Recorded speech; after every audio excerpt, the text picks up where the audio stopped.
Hello and welcome back to this week's Roundup, the series where we cover everything that's happened on the internet and on the news in the past 7 days. That was a terrible intro. You know what? We're wrong with it. So on Friday morning here in the UK, the news broke of a 7.7 magnitude earthquake which had hit Myanmar. Now, Myanmar is known to be one of the most geologically active areas in the world, because where it is, it sits on top of 4 tectonic plates, which is the erosion plate, the Indian plate, the Sunda plate, and the Burma microplate. I've definitely butchered the pronunciation on all of them, apart from the Indian plate. I know that's Indian plate, but we're rocking with it. Now, there is 7 tectonic plates on the planet, and there are some smaller ones also, and they're constantly moving. They move alongside each other, and they can move above each other or under each other. And early data suggests that this 7.7 magnitude earthquake was caused by what's known as a strike slip, where 2 plates move horizontally along each other. Here is a little clip I found of explaining how earthquakes are caused by the tectonic plates.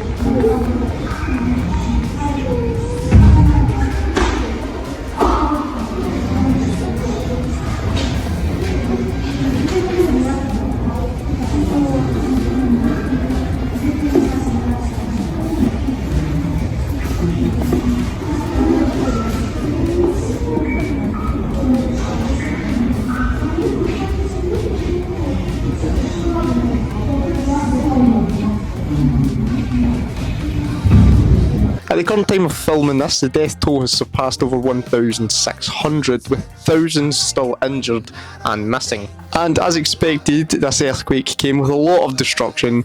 We've seen homes destroyed, workplaces destroyed, bridges brought down, and here is some quite scary CCTV footage of a rooftop pool during the earthquake.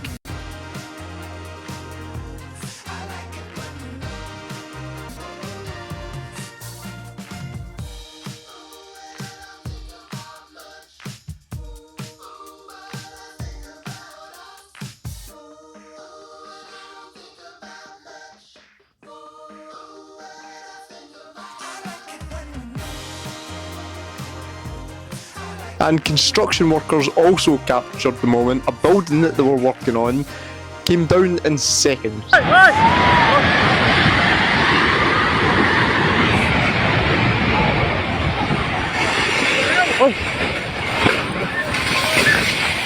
Moving on, and Just Stop Oil, the group known for tying themselves to goalposts, spraying orange paint over places, and just sitting on roads and just being a general nuisance to the public. Well, they announced this week that they are done with their protests. They announced this week that they will be ending their protests after claiming victory. The group claims that they are victorious in stopping oil and gas projects and also stopping 4.4 billion barrels of oil being extracted. They will hold their final protest next month in Parliament Square. I'm sure we're all excited about it.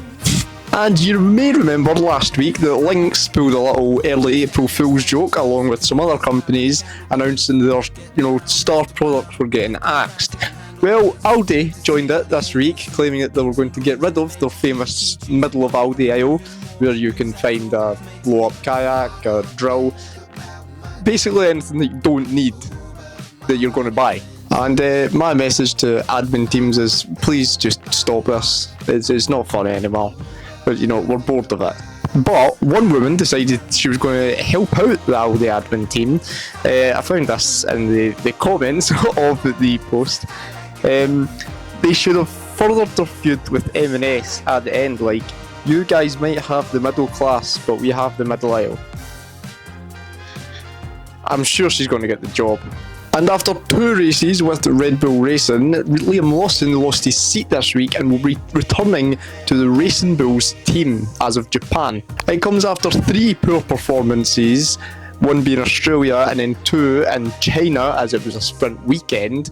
He's failed to manage to get his car out of Q1 in all 3 qualifying sessions. And this has led the team to promote Yuki Tsunoda from the Racing Bulls team up to Red Bull as of the Japanese Grand Prix, which is his home race.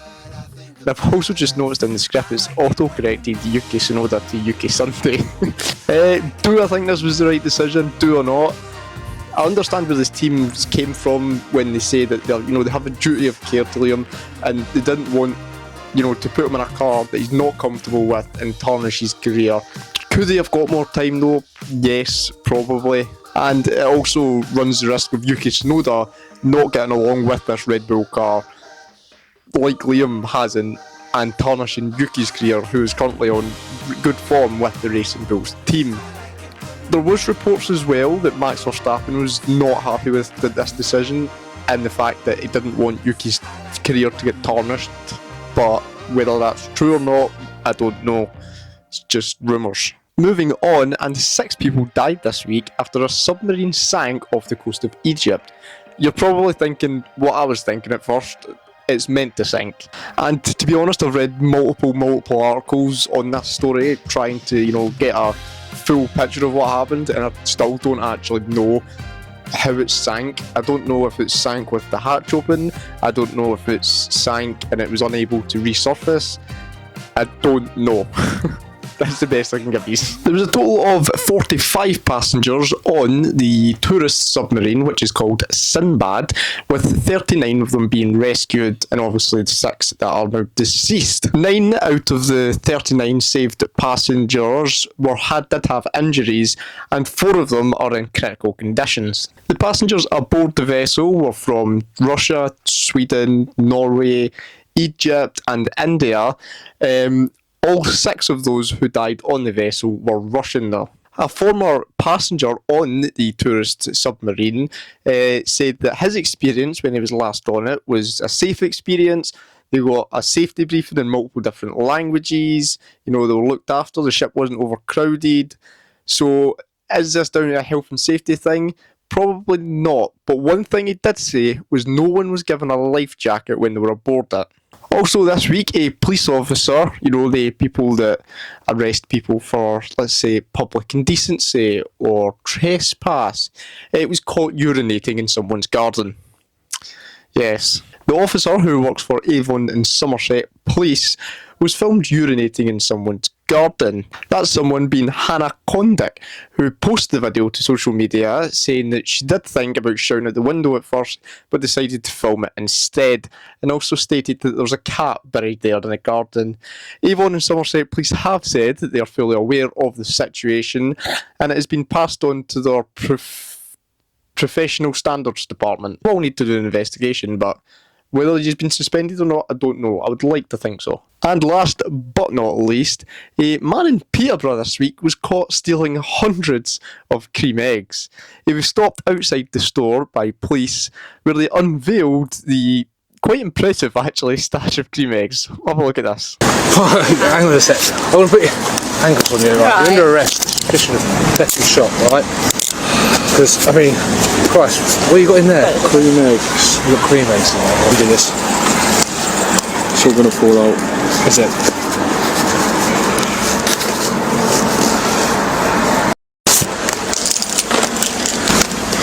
Oh, we've loaded this out.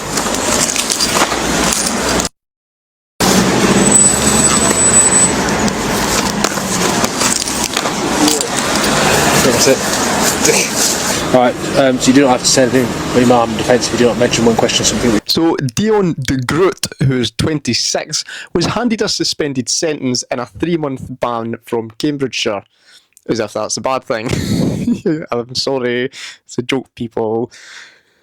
But that is all the news for this week. Here is my clip of the week.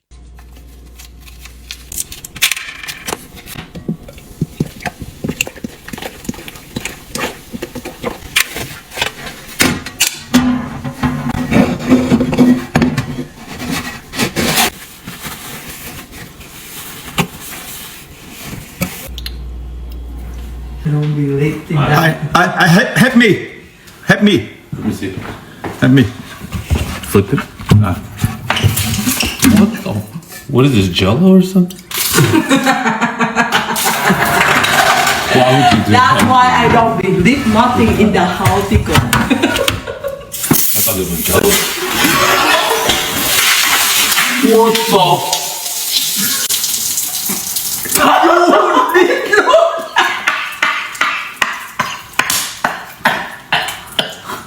Neat load. Oh my. Mom.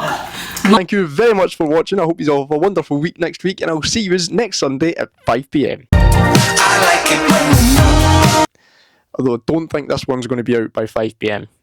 It's definitely not going to be out by 5 p.m.